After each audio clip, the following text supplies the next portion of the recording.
Okay, this is your complete general English syllabus for PGPSC exam, constable exam. Okay, in previous exams 20 marks will be given, would have given, but here 25 marks from the last year, 25 marks are giving for this session. Okay, so see here, for this you have 3 wings of knowledge. First one, functional grammar. Okay, this is also called basics of grammar. Then after, second one is vocabulary. Vocabulary means treasure of words. Padanidhi antam, padajalamu antam. Okay, padala sampada antam. Okay, then after, reading comprehension. Reading comprehension means understand the passage and answer the below questions. Comprehension means understand or grasp. Okay, paragraph ఇచ్చినప్పుడు ఆ paragraph ఒక few lines, minimum 5 to 10 lines passage ఉంటుంది. దాన్ని చదివి అర్థం చేసుకోగలగాలి. అర్థం చేసుకుని దాని ఆధారంగా కింద ఇచ్చినటువంటి క్వశ్చన్స్ కి ఆన్సర్ చేయాలి. సో ఇక్కడ మనకు మినిమం 1 to 2 ప్యాసేజ్ ఇస్తారు. అంటే some times 1 passage, some times 2 passage. 1 passage ఇచ్చినప్పుడు 5 మార్క్స్ కింద చేస్తుంది. 2 ప్యాసేజ్ ఇస్తే 5 into 2 is equal 10 మార్క్స్ అయిపోతుంది. 2 into 5 is equal 10 మార్క్స్ అయిపోతుంది. ఓకేనా? రైట్. హియర్ వొకాబులరీలోకి వెళ్ళి ఓకే మినిమం 5 to 6 మార్క్స్ వస్తాయండి. 5 to 6 marks. Okay, you will gain. Then after functional grammar, main ఉండేది ఇక్కడ ఫంక్షనల్ గ్రామర్. ఈ ఫంక్షనల్ గ్రామర్లోకి వెళ్ళి ఒక 10 బిట్స్ ఖచ్చితంగా ఉంటాయి. ఓకే, 10 మార్క్స్ మనం ఈజీగా స్కోర్ చేసుకోవచ్చు. ఇక్కడ చెప్పండి, what are the topics in functional grammar? ఇందులో మరి బేసిక్స్ ఆఫ్ గ్రామర్ లో టాపిక్స్ ఏముంటాయి చూసినట్టయితే, first of all parts of speech. Parts of speech అంటే తెలుగులో దీన్ని ఏమంటామండి? భాషా భాగాలు. ఓకేనా? దీన్నే మరో విధంగా ఎలిమెంట్స్ ఆఫ్ లాంగ్వేజ్ అంటాం. అంటే భాషలోని మూలాలు అంటాం. భాషలోని మూలాలు. ఇంగ్లీష్ లాంగ్వేజ్ లో మీరు ఏ వాక్యం అని తీసుకోండి, each and every sentence in English language belongs to any one of the parts of speech. English language లో తీసుకున్న ఏ వాక్యం తీసుకున్నా కూడా అందులో ఉండే ప్రతి పదం ఏదో ఒక భాషా భాగానికి చెందిందే ఉంటుంది. ఫర్ ఎగ్జాంపుల్, ఒక వాక్యం తీసుకోండి, Rahul is a clever boy అని ఒక సెంటెన్స్ ఉంది. ఇందులో ఎన్ని వర్డ్స్ ఉన్నాయి చూడండి సార్. ఇక్కడ Rahul is a good clever boy, 5 words are there. In these 5 words, first Rahul is the name of the person. Rahul is the name of the person. ఇది వ్యక్తి పేరు. వ్యక్తి పేరైనా, వస్తువు పేరైనా, జంతువు పేరైనా, ప్రదేశం పేరైనా, any name is called noun. కాబట్టి రాహుల్ ఏమవుతుంది? నౌన్ అవుతుంది. ఓకేనా? అదే విధంగా ఈజ్ తీసుకోండి. సెకండ్ ఏం చెప్పండి ఇక్కడ? Is is a verb.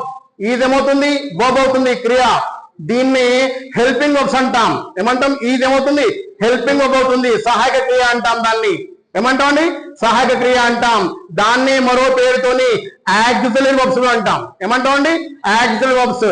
English language లోపల 24 హెల్పింగ్ వర్బ్స్ ఉంటాయి. How many helping verbs are there? 24. మరి హెల్పింగ్ వర్బ్ యొక్క డ్యూటీ ఏంటిది? Helping verb is a verb which is generally used to help to the main verb. Help to the main verb in forming different kinds of sentences. అంటే వివిధ రకాల వాక్య నిర్మాణాల్లో ప్రధాన క్రియకు సహాయపడేది. ఓకేనా? సో వాక్య నిర్మాణంలో ప్రధాన క్రియకు సహాయపడేదాన్ని ఏమంటామండి? హెల్పింగ్ వర్బ్ అంటాం. ఇంగ్లీష్ లాంగ్వేజ్ లో మొత్తం 24 హెల్పింగ్ వర్బ్స్ ఉంటాయండి. How many? 24 helping verbs are there. అవేంటి మరి? Am, is, are, was, were, has, have, had, do, does, did, will, would, shall, should, can, could, may, might, must, need, dare, used to, ought to. మొత్తం 24 helping verbs ఉంటాయి. ఇప్పుడు చెప్పండి, Rahul is a clever boy లో రాహుల్ అనేది name కాబట్టి noun అయింది. మరి is ఏం చెప్పండి? ఇక్కడ హెల్పింగ్ వర్బ్. అది వర్బ్. అది ఏ వర్బ్ మనకెందుకు? వర్బ్ బాగా చెప్పండి. వర్బ్. ఈజ్ అనేది వర్బ్ అవుతుంది ఇక్కడ. ఓకే, ఏ తీసుకోండి. తర్వాత ఏముంది? Rahul is A. A is the article, A is the article. English language లోపల, ఓకే, ఆంగ్ల భాష లోపల 3 ఆర్టికల్స్ ఉంటాయండి. ఎన్ని ఉంటాయి ఆర్టికల్ చెప్పండి? 3 ఉంటాయి. ఏ, అండ్, ద. ఈ మూడింటిని ఇంగ్లీష్ లాంగ్వేజ్ లో ఏమంటామండి? ఆర్టికల్స్ అంటాం. వీటినే మరో పేరుతోని డెమాన్స్ట్రేటివ్ అడ్జెక్టివ్ అని పిలుస్తామండి. ఏమని పిలుస్తాం? డెమాన్స్ట్రేటివ్ అడ్జెక్టివ్స్ అని పిలుస్తాం. నిర్దేశాత్మక విశేషణం పేరుతో కూడా పిలుస్తాం. వీటిని ఆర్టికల్స్ ని. ఆర్టికల్స్ మొత్తం ఎన్ని ఉంటాయి చెప్పండి? 3 ఉంటాయి. ఏం చెప్పండి? A, and, the. ఇప్పుడు చెప్పండి, Rahul is a clever boy లో రాహుల్ నౌన్ అయిపోయింది, ఈజ్ వర్బ్ అయిపోయింది, హెల్పింగ్ వర్బ్. నెక్స్ట్ చెప్పండి ఏమవుతుంది? ఏ. ఏ అనేది ఆర్టికల్. ఓకే, నెక్స్ట్ ఏముంది? Clever. What is the clever? Clever is an adjective. Clever అనేది ఇక్కడ ఏమవుతుందండి? అడ్జెక్టివ్ అవుతుంది. ఎందుకంటే it is a quality of Rahul. It is a quality of Rahul. నామవాచకంలోని విశేషణము. నామవాచకంలోని విశేషణము. ఓకే, నామవాచకంలో ఉన్న క్వాలిటీ. రాహుల్లో ఉన్న క్వాలిటీ ఏంది ఇక్కడ? రాహుల్ ఎలాంటి బాలుడు? క్లెవర్ బాయ్ అంటున్నాం. రాహుల్లో ఉన్న గుణం ఏంటిది? క్వాలిటీ ఏముంది? క్లెవర్. ఈ క్లెవర్ నామవాచకంలోని గుణాన్ని, నామవాచకంలోని గుణాన్ని లేదా సర్వనామంలోని గుణాన్ని, అంటే non quality are pronoun quality is called adjective. Is called adjective. Non quality are pronoun quality is called adjective. కాబట్టి ఇప్పుడు రాహుల్లో ఉన్న క్వాలిటీ ఎప్పుడు ఏముంది ఇక్కడ? క్లెవర్. క్లెవర్ అనేది రాహుల్లో ఉన్న క్వాలిటీ కాబట్టి, గుణం కాబట్టి అదేమవుతుంది? అడ్జెక్టివ్ అవుతుంది. మరి ఇలాంటి అడ్జెక్టివ్ ఏమంటామంటే అడ్జెక్టివ్స్ ఆఫ్ క్వాలిటీ అంటాం. ఎందుకంటే అడ్జెక్టివ్ లో 5 రకాలు ఉంటాయండి. అడ్జెక్టివ్ లో 5 రకాలు ఉంటాయి. అవేంటి అంటే adjectives of quality, second one adjectives of quantity, number 3 adjectives of demonstrative, number 4 adjectives of possessive.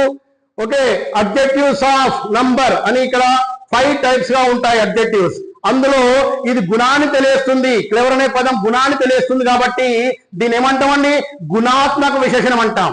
ఏమంటాం? గుణాత్మక విశేషణము. అడ్జెక్టివ్స్ ఆఫ్ క్వాలిటీ అంటాం. ఏమంటామండి? Adjectives of quality. ఇప్పుడు చెప్పండి, రాహుల్ నౌన్ అయిపోయింది. ఓకే, నెక్స్ట్ ఈజ్ వర్బ్ అయింది, ఏ ఆర్టికల్ అయింది, ఇక్కడ క్లెవర్ అనేది అడ్జెక్టివ్ అయింది. Next boy. What is the boy? Boy is a name. బాలుని ఏమని పిలుస్తాం మనం? బాయ్ అంటాం. అదే అబ్బాయిని, ఓకే, అబ్బాయిని బాయ్ అంటున్నాం, అమ్మాయిని అయితే గర్ల్ అంటాం. ఈ పేర్లే కదా. అబ్బాయిని బాయ్ అని పేరుతో పిలుస్తున్నాం, అమ్మాయిని గర్ల్ అని పేరుతో పిలుస్తున్నాం.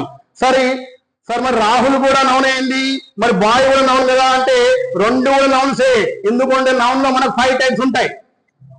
నౌన్ లో 5 టైప్స్ ఆఫ్ నౌన్స్ ఉంటాయి. 5 రకాల నామవాచకాలు ఉంటాయండి. ఒకటి proper noun, second common noun, third one collective noun, fourth one material noun, fifth one abstract noun. అయితే ఇందులో రాహుల్ అనేది, Rahul is a clever boy లో Rahul is a particular boy. Rahul is a particular boy. Particular boy కాబట్టి అది proper noun అవుతుంది. రాహుల్ ఏమవుతుంది? Proper noun. Particular person, particular place, particular thing ఏది చెప్పినా కూడా అదేమవుతుందండి? ప్రాపర్ నౌన్ అవుతుంది.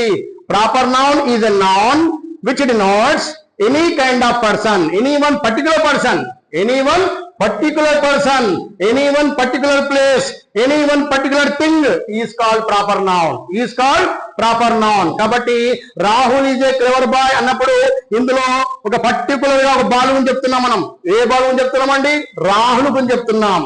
రాహుల్ ఇక్కడ పర్టికులర్ బాయ్ కానివ్వండి. ఇందులో క్లెవర్ ఎవరండి? మొత్తం క్లాస్ లో క్లెవర్ ఎవరు? Rahul is a clever boy అన్నప్పుడు రాహులే క్లెవర్ అంటే రాహుల్ పర్టికులర్ పర్సనా కాదా? ఇక్కడ పర్టికులర్ బాయ్ గా చెప్పండి. పర్టికులర్ బాయ్ కాబట్టి రాహుల్ ప్రాపర్ నౌన్ అవుతుంది. మరి బాయ్ ఏమవుతుంది? బాయ్ కూడా నౌనే కదా. మరి బాయ్ ఏమవుతుంది అంటే కామన్ నౌన్ అవుతుంది. సరే, కామన్ నౌన్ ఎందుకు అవుతుంది అంటే కామన్ గా వాడతాం కాబట్టి కామన్ నౌన్. కామన్ గా వాడుతున్నాం కాబట్టి కామన్ నౌన్. సరే, కామన్ ఎట్లా వాడతాం సార్? వాడతాం. Rahul is a boy, Ravi is a boy, Sinu is a boy, Ranjit is a boy, Srinivas, okay, any name, Ajay is a boy. ఇక్కడ వ్యక్తుల పేర్లు మారుతున్నాయి కానీ జాతి మారుతుందా? వాళ్ళ తరగతి మారుతుందా? మారడం లేదు. రాజు అయినా బాయ్, రాహుల్ అయినా బాయ్, అజయ్ అయినా బాయ్. అంటే ఈ అబ్బాయిల పేర్లు మారుతున్నాయి కానీ వాళ్ళ జాతి మాత్రం ఒకటే ఉంది. వాళ్ళందరూ కూడా అబ్బాయిల జాతికి చెందిన వాళ్ళే. కాబట్టి వీళ్ళందరికీ కామన్ గా వాడుతున్నాం పదాన్ని. ఇప్పుడు ఉదాహరణకు Prabhas is a hero, Chiranjeevi is a hero, Pawan Kalyan is a hero. ఇక్కడ కామన్ గా ఏ పదాన్ని వాడుతున్నామండి? హీరో అనేది ఒక ప్రభాస్ మాత్రమే హీరోనా? చాలు, పవన్ కళ్యాణ్ కూడా హీరోనే, ఓకే, మహేష్ బాబు కూడా హీరోనే. అంటే హీరో అనే వర్డ్ ని మనం కామన్ గా వాడుతున్నాం, ఓకే, హీరోలందరికీ కామన్ గా వాడుతున్నాం కాబట్టి ఏమవుతుంది? కామన్ నౌన్ అవుతుంది. అదేవిధంగా పోయెట్ అనే పని తీసుకోండి. పోయెట్, పోయెట్ అంటే ఏంది? కవి. ఇది కూడా కామన్ నౌనే. ఎందుకు అంటే Rabindranath Tagore is a poet, William Wordsworth is a poet, Shakespeare is a poet. Which is common here? Poet is common here. So poet is a common noun. So ఈ విధంగా మనకు Rahul is a clever boy లో రాహుల్ చెప్పండి ఏమవుతుంది? Proper noun is helping verb, అది verb. Next చెప్పండి a article. Next చెప్పండి clever, clever అనేది అడ్జెక్టివ్, అది ఏ అడ్జెక్టివ్ చెప్పండి? గుణాత్మక విశేషణము, అడ్జెక్టివ్స్ ఆఫ్ క్వాలిటీ. బాయ్ అనేది కామన్ నౌన్. చెప్పండి ఇప్పుడు ఈ 5 పదాలు, ప్రతి పదం కూడా ఇప్పుడు ఈ వాక్యంలో ఉన్న ఈ 5 పదాలు కూడా ఏదో ఒక భాషా భాగానికి చెందిన ఉందా లేదా? ఒకటి నౌన్ ఉంది, ఒకటి వర్బ్ వచ్చింది, ఒకటి అడ్జెక్టివ్ వచ్చింది, ఓకే. కాబట్టి ఉన్న పదం ఏదో ఒక భాషా భాగం చెందిందే ఉంది. భాషా భాగం చెందకుండా ఏదైనా పదం ఉంటుంది ఆ వాక్యంలో? ఉండదు. ఇంగ్లీష్ లాంగ్వేజ్ లో పార్ట్స్ ఆఫ్ స్పీచ్ లేకుండా సెంటెన్స్ ఉండదు. కాబట్టి ఇక్కడ మనకు ఇంగ్లీష్ లాంగ్వేజ్ లో పార్ట్స్ ఆఫ్ స్పీచ్ ఇంపార్టెన్స్ చాలా ఉంటుంది. భాషా భాగాలు ఇక్కడ మనం మొత్తం ఇక్కడ 8 + 1 9 నేర్చుకోవాలి. చాలా మంది 8 పార్ట్స్ ఆఫ్ స్పీచ్ అనగానే 8 అని చెప్తారు. ఏం చెప్తారండి? Noun, pronoun, verb, adverb, adjective, preposition, conjunction, interjection. అందరికి ఎన్ని కనిపిస్తున్నాయి భాషా భాగాలు? కనిపించని 9వ భాషా భాగం articles. Articles also one of the parts of speech. Article కూడా ఒక భాషా భాగమే. ఎందుకు అంటే ఇప్పుడు Rahul is a clever boy అన్నప్పుడు ఆ వాక్యంలో ఏ వచ్చిందా లేదా? ఏమైంది? ఆర్టికల్ అయిందా చెప్పండి? ఆర్టికల్. దీన్నే మరో పేరుతో ఏమన్నా మనం ఆర్టికల్స్ మరో పేరుతో డిమాన్స్ట్రేటివ్ అడ్జెక్టివ్ అన్నాం. అంటే ఇప్పుడు ఆర్టికల్ అనేది అడ్జెక్టివ్ లో భాగంగా ఉంది. ఆర్టికల్ ఎక్కడ ఉంది? అడ్జెక్టివ్ లో భాగంగానే ఉంది. కాబట్టి ఇది సపరేట్ చెప్తే 8 + 1 9 అని చెప్పుకోవాలి. కానీ అందరికీ అలవాటు అయిపోయింది కాబట్టి ఫస్ట్ నుంచి బేసికల్లీ స్కూల్ లెవెల్ నుంచి 8 నేర్చుకున్నారు కాబట్టి ఈ 9th వన్ తర్వాత మనం సపరేట్ నేర్చుకుంటారు. కాబట్టి మనం ఇక్కడ ఏం చేస్తున్నాం? పార్ట్స్ ఆఫ్ స్పీచ్ లో మొత్తం noun, pronoun, verb, adverb, adjective, preposition, conjunction, interjection నేర్చుకున్న తర్వాత ఇందులో ఇన్ డెప్త్ టాపిక్, ఈ పార్ట్స్ ఆఫ్ స్పీచ్ లో ఉన్నటువంటి ఇన్ డెప్త్ టాపిక్, చాలా డీప్ గా నేర్చుకోవాల్సిన టాపిక్ ఏం చెప్పండి? ప్రిపోజిషన్స్. దాని తర్వాత మళ్ళీ ఆర్టికల్స్ కూడా సపరేట్ గా నేర్చుకుంటాం ఈ 2 టాపిక్స్ ని. ఎందుకంటే ఇవి 2 కూడా ఇన్ డెప్త్ టాపిక్. ఎందుకంటే ఇప్పుడు ఇక్కడ మన పార్ట్స్ ఆఫ్ స్పీచ్ లో క్వశ్చన్ ఏముంటుంది అంటే ఒక వాక్యం ఇచ్చి ఒక వాక్యంలో ఒక పదాన్ని అనలైన్ చేసి లేదా బోల్డ్ లెటర్ లో ఇస్తున్నాడు. ఇంతకు ముందు ఓల్డెన్ డేస్ లో మనకు అనలైజేషన్ ఇచ్చేవాడు. ఇప్పుడు అనలైన్ సిస్టమ్ పోయింది. అండర్లైన్ చేయకుండా చేస్తుంది చెప్పండి? ఒక పదాన్ని బోల్డ్ చేస్తున్నాడు, అంటే టిక్ చేస్తున్నాడు.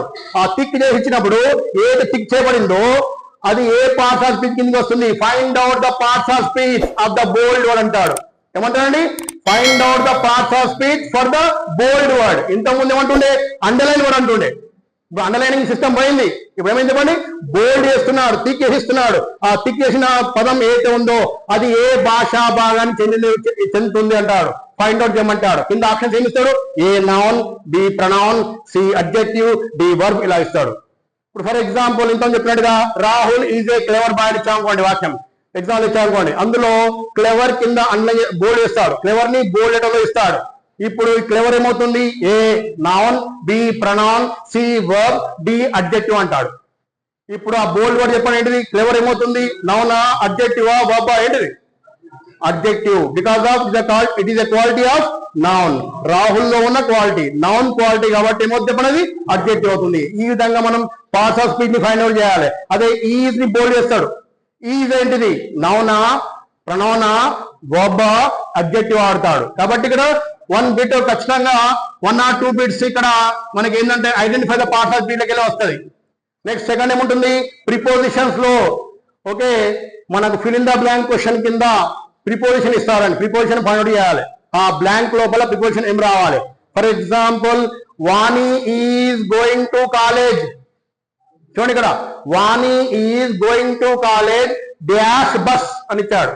వాణి is going to college dash bus అని ఇచ్చాడు. కింద ఆప్షన్లు ఏమి ఇస్తాడు?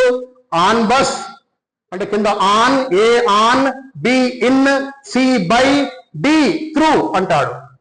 ఇప్పుడు చెప్పండి, చాలా మంది చేస్తారంటే సార్ వాణి బస్సు లోపల పోయింది కదా సార్, బస్సు లోపల పోయింది కాబట్టి ఈయన ఆన్సర్ పెడతారు. ఈయన అంటే లోపల కదా ఈయన పెడతారు. కానీ when we denote any mode of traveling, when we describe any mode of traveling, we have to use by preposition only.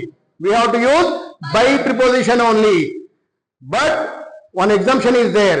If you travel, okay, by walk, you use on foot only instead of by walk. Okay, నడుచుకుంటూ వెళ్తే మాత్రం by walk అని వాడకుండా ఏమని చెప్పండి, on foot వాడాలి. అదొక్కటి exemption. అలా కాకుండా బస్సులో పోయినా, బస్సు లోపల కూర్చున్నా, బస్ స్టాప్ ఎక్కినా, బస్సు కింద పడిపోయినా కూడా బై బస్సే వాడాలి. అర్థమైందా సార్? బస్సు లోపల కూర్చున్నాం కదా sir in bus, bus stop అయినా కూర్చున్నామని ఆన్ ద బస్సు లేదా under over the bus about the bus అనొద్దు. అనర్థమైందా? ఇక్కడ చెప్పండి మోడ్ ఆఫ్ ట్రావెలింగ్ చెప్పేటప్పుడు ఏం వాడతామండి, ప్లాన్ అంతా చెప్పేటప్పుడు బై వాడతాం. కాబట్టి అక్కడ ప్రిపోజిషన్ ఏం రావాలి, బై రావాలి. ఈ విధంగా మనకు ఎక్కడ మనం ఆన్ వాడతాం, ఎక్కడ ఇన్ వాడతాం, ఎక్కడ at, by, since, for, beside, besides, between, among, from, to, upon, into, under, over, above, below, after, before, across, about, with, అర్థమైందా? సిన్స్, ఫర్, ఇవన్నీ ప్రిపోజిషన్ ఏది ఎక్కడ వాడతామని మనం డెప్త్ గా నేర్చుకోవాలి. ఎందుకంటే ఖచ్చితంగా ఇళ్ళకి వెళ్ళి 2 to 3 బిట్స్ ఇస్తారండి. ఓకే, 2 to 3 బిట్స్ ప్రిపోజిషన్ లకి వస్తుంటాయి. నెక్స్ట్ ఆర్టికల్స్, ఆర్టికల్స్ లకి వెళ్ళి కూడా 2 బిట్స్ వస్తాయి. ఎక్కడ, where we use a article, where we use an article, where we use the article, then after omission of articles, article మొత్తానికి ఎక్కడ వాడద్దు, ఏను వాడద్దు, an వాడద్దు, దా వాడద్దు. మరి ఎక్కడ మొత్తానికే ఆర్టికల్ మనం వాడం అది కూడా తెలుసుకోవాలి. దీనికి వెళ్ళి ఖచ్చితంగా ఒక 2 బిట్స్ ఇస్తారు. చాలా మంది చేస్తారంటే ఎగ్జామ్ లో చాలా మంది చేసి తప్ప ఏంటంటే మన స్కూల్ లెవెల్ లోపల up to me 10th class వరకు స్కూల్లో మీరు సార్లు ఏం చెప్తారంటే ఆర్టికల్స్ వాడేటప్పుడు ఏఈఐఓయు కనిపిస్తే దాని ముందు an వాడుర్రి, ఏఈఐఓయు కాకుండా మిగతా ఏ అక్షరం కనిపించినా తమ్ముడు ఏ వాడని చెప్తారు. అది 100% తప్పు. ఓకే, ఆ రూల్ అనేది 100% తప్పు. ఎందుకు తప్పు అంటే while we are using articles we have to check the sound, not letter. We have to check the sound, don't see the letter. Letter ను చూడకండి, సౌండ్ చెక్ చేయండి. అక్కడ depending on sound only we are using a or an or the. Article వాడేటప్పుడు sound check చేయాలి. మనం చేస్తాం అక్షరాన్ని చూస్తాం. స్కూల్లో చెప్తారు, హై స్కూల్ వరకు మీ స్కూల్లో సార్ చెప్పారు ఏఈఐఓయు కనిపిస్తుందా ముందు an వాడర్రి, మిగతా వాడు కనిపిస్తే ఏ కమిట ఏ వాడు. అలా ఏం చెప్తారు సార్ మరి అంటే అప్పుడు up to me 10th class వరకు వాళ్ళకి వచ్చే ఒక మార్క్, ఒక్క ½ మార్క్ 1 మార్క్ బిట్ వస్తుంది. ఆ 1 మార్క్ కోసము ఇవన్నీ బాగా రూల్స్ అన్ని చెప్పేస్తే ఉన్న తెలంతా పోతాయని ఒక లాజిక్ గా 90% అయితే కరెక్ట్ అయితే తీసుకొని ఏస్తారంటే అకాడమిక్ ఎగ్జామ్స్ కాబట్టి 90% ఓకే అవుతాని ఏం చెప్పండి. ఏఐఓ కనిపిస్తే an వాడుర్రి. ఓకే, మిగతా ఎక్సెప్ట్ ఏది వచ్చినా కూడా అక్కడ ఏ వాడుర్రి. పెద్ద పెద్ద నగరాలు ఏమంటారు, పెద్ద పెద్ద మహా ఓకే ఎడారులు, ఓకే సముద్రాలు, ఒక big hotels, restaurants, unique things ఇలాంటి కొన్ని కనిపిస్తే కొన్ని కీవర్డ్స్ చెప్తారు. అవి కనిపిస్తే దావాడమని. కానీ అలా నేర్చుకుంటే ఇది మనకు రాసేది కాంపిటేటివ్ ఎగ్జామ్, ఇది అకాడమిక్ ఎగ్జామ్ కాదు. అవునా? సో ఇక్కడ చెప్పండి ఆర్టికల్స్ మనం వాడేటప్పుడు ఏం చెప్పండి, సౌండ్ చెక్ చేయాలి. అది వావెల్ సౌండ్ తో స్టార్ట్ అయిందా వర్డ్. ఆర్టికల్ వాడటం ఎక్కడైతే మనం ఆర్టికల్ వాడుతున్నామో దానికంటే దేని మీద మనం ఆర్టికల్ వాడుతున్నామో ఆ పదం దేంతో స్టార్ట్ అవుతుంది. ఓకే, వావెల్ సౌండ్ తో స్టార్ట్ అవుతుందా లేదా కాన్సనెంట్ సౌండ్ తో స్టార్ట్ అవుతుందా. Depending on sound only we are using article. అర్థమైందా? చాలా మంది ఏం సరిపండి అక్షరాన్ని చూస్తారు, అక్షరాన్ని చూడొద్దు. ఓకే, ఎందుకంటే ఎగ్జాంపుల్ చెప్తాను ఇక్కడ I met dash European yesterday అని ఒక వాక్యం ఇచ్చాడు ఎగ్జామ్ లో. ఇంత ప్రీవియస్ ఎగ్జామ్ లో వచ్చింది చాలా సార్లు క్వశ్చన్ ఇది. I met dash European yesterday అని ఇచ్చాడండి. ఈ వాక్యం కింద ఆప్షన్ ఇస్తాడు A B and C the D no article. చెప్పండి ఆన్సర్ చెప్పండి. ఇప్పుడు ఇలా సగం మంది చెప్పారు ఇప్పుడు ఆన్సర్ యాన్ అని చెప్పారు, కానీ యాన్ కాదు ఏ. I met A European. మీరు ఇప్పుడు గుడ్డిగా ఏం ఇప్పుడు ఏ ఫార్ములా ఫాలో అయ్యారు, up to 10th class formula. వచ్చే ఫార్ములా చెప్పండి. ఈ కనిపించింది ఇక్కడ, ఈ కనిపించగానే ఏ ఐవే కనిపిస్తే యాన్ వాడతారు, కానీ యాన్ వాడితే తప్పు. ఫస్ట్ దీన్ని చెక్ చేయండి, దీన్ని సౌండ్ చెక్ చేయండి. European, U Y sound in English language Y sound. If you write in Telugu European మాయా రాలావా శేషాసాహ అంటే కదా. చెప్పండి ఇప్పుడు యూరోపియన్ యా సౌండ్. యా అనేది హల్వా అచ్చ. యా అనేది ఆ నుంచి ఆహా వరకు అచ్చులు, కా నుండి రౌతు వరకు హల్లులు. తెలుగులో మీకు తెలుసు. అయితే మీరు దీని ఆర్టికల్ గుర్తించేటప్పుడు ఈజీగా ఆ పదం తెలుగు రాసుకోండి. ఆ పదాన్ని తెలుగులో రాసుకోండి. తెలుగు రాసుకోండి మీకు ఆర్టికల్ దొరికేస్తుంది. ఎట్లా అంటే ఇప్పుడు నేను రాయని చెప్పండి. ఏమంటే ఇక్కడ యూరోపియనా యూరోపియనా ఇది ఈయుఆర్ఓపిఈఎన్ European or European. European sound why వస్తుందా? ఇంగ్లీష్ లో వై సౌండ్, తెలుగులో యా సౌండ్. నాట్ ఈ సౌండ్. యూరోపియన్ కాదు యూరోపియన్. యూరోపియన్ యూ సౌండ్ వస్తుంది అక్కడ. వై